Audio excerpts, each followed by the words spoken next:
देखो अब देखना भाई, प्लस भाई देखो जरा 7 लिखा हुआ है और 11 और 18 बटे 23 लिखा हुआ है। तो मैंने कहा कि इसका गैप कितना है, ओ सॉरी, पहले 18 में से 7 घटा दें, कितना आ गया 11 बटे 23 में से 11 जाएंगे, कितना आएगा 12। आपने कहा कि जी 11 में से 7 घट रहा है तो यानी 4 आना चाहिए गैप। यहां पे कितना है, अभी एक ही बना है, ये अगर 11 बटे 12 के बराबर है तो मैंने कहा अभी तो एक ही बना है, तो आपने कहा जी 11 चौक 44 और 12 चौक 48 कह सकते हैं इसको। अब आप यहां से देख के बता सकते हैं कि एक्स की वैल्यू कितनी है।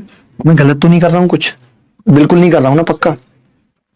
मैंने कहा 18 में से 7 गए 11, 23 में से 11 गए 12, 11 बटे 12 एक का गैप था, जबकि गैप कितने का होना चाहिए 4 का, तो 11 चौक 44 12 चौक 48, तो ये एक्स की जो वैल्यू आ रही है वो 37 आ रही है। तो जो कितनी टिपिकल है और यहाँ पे इतने आसानी से आ जा रही है ये वैल्यू। अगर एक्स की वैल्यू 37 है तो 37 में से एक गया, ये तो आ गया जी 36, और 37 दूनी 74 में से 10 गए, ये आ गया 64, और इनका बेटा मीन प्रोपोर्शनल पूछा है, तो मीन प्रोपोर्शनल होता है अंडर रूट में 36 गुणा 64, 36 का 6, 64 का 8, 6 48 उत्तर आ रहा है।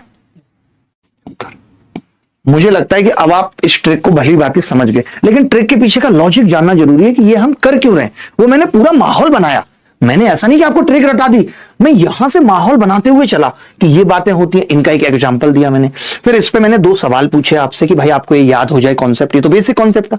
फिर मैंने बताया मीन प्रोपोर्शनल वाली बात, फिर मैंने ट्रिक बनाना बताई कि हम क्यों कर रहे हैं ऐसे, कि भाई इसको हम लिख सकते हैं इसके माइनस से लिख सकते हैं।